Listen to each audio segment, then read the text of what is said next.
Hello guys, আসসালামু আলাইকুম। বিকেলে চটপট একটা নাস্তা বানিয়ে নিলাম বাচ্চাদের জন্য। প্রথমে আলুটাকে কেটে নিলাম, তারপর আলুটাকে গরম পানিতে সেদ্ধ দিলাম।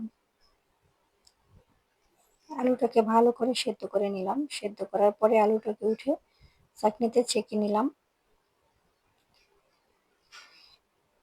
এরপর আলুটাকে ঠান্ডা করতে দেবো।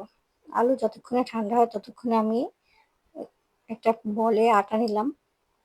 এরপরে কিছু লবণ আর পানি দিয়ে এটাকে ভালো করে মেখে নেব। আটাটাকে ভালো করে মেখে নিতে হবে। ভালো করে আটার ডোটাকে মেখে নিলাম। এখন আমার ডোটা তৈরি হয়ে গেছে। এবার এটাকে একটা ঢাকনা দিয়ে 10 মিনিটের মতো ঢেকে রাখবো। আলুটাকে এবার ছেড়ে নিব। এক এক করে আমি সব আলুটাকে ছেড়ে নিলাম। এটা বিকেলের নাস্তায় বা সন্ধ্যার পরে আপনারা যখন খুশি তখন খেতে পারেন। আলুটাকেও ভালো করে মেখে নিতে হবে। আলুটাকে একেবারে মিহি করে মেখে নিতে হবে। আলুটাকে একেবারে মিহি করে মেখে নিলাম। আলুটা মাখা হয়ে গেছে। এরপরে এর ভিতরে কিছু মশলা অ্যাড করতে হবে। দিয়ে দিলাম লাল মরিচ, একটু গোলমরিচের গুঁড়া, একটু গরম মশলার গুঁড়া,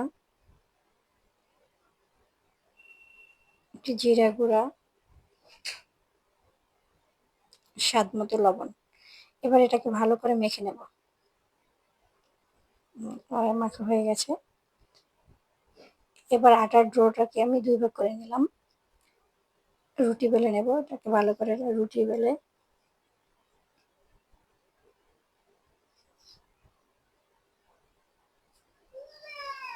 রুটিটাকে বেলে নিচ্ছি।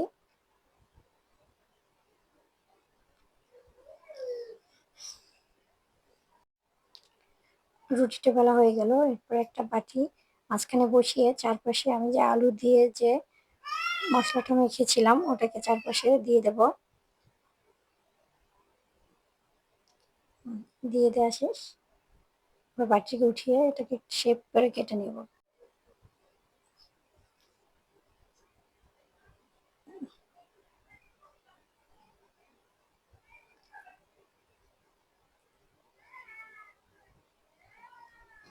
এরপরে এক এক করে এটাকে এভাবে ভাঁজ করে নেব। দেখুন এভাবে এক এক করে সবগুলোকে ভাঁজ করে নেব।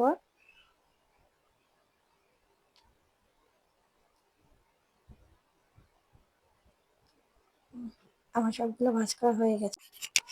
এবার একটা প্যানে তেল দিয়ে দিলাম। তেল দিয়ে তেলটাকে গরম করে এর ভিতরে সবগুলোকে ভেজে নেব। এগুলোকে ভাজতে দিয়ে দিলাম। এবার মিডিয়াম আঁচে এটাকে উল্টে পাল্টে ভাজতে হবে। এটার এক পাশ হয়ে গেছে। এবার এটাকে উল্টে দেব। আপনারা চাইলে এটাকে ডুবো তেলেও ভাজতে পারেন। আমার ছেলে মেয়ে এটাকে খেতে খুব পছন্দ করে। এটা একদম মুচমুচে হয়ে যায়। এটাকে সস দিয়ে খেতে ভালোই লাগে। এটাকে বানিয়ে খেয়ে দেখবেন, ভালো লাগবে খেতে। এটাকে সস দিয়ে খেতে সত্যি অনেক মজা, একদম মুচমুচে হয়ে যায়। এখন আমার ভাজা শেষ। এবার এটাকে নামিয়ে নেব।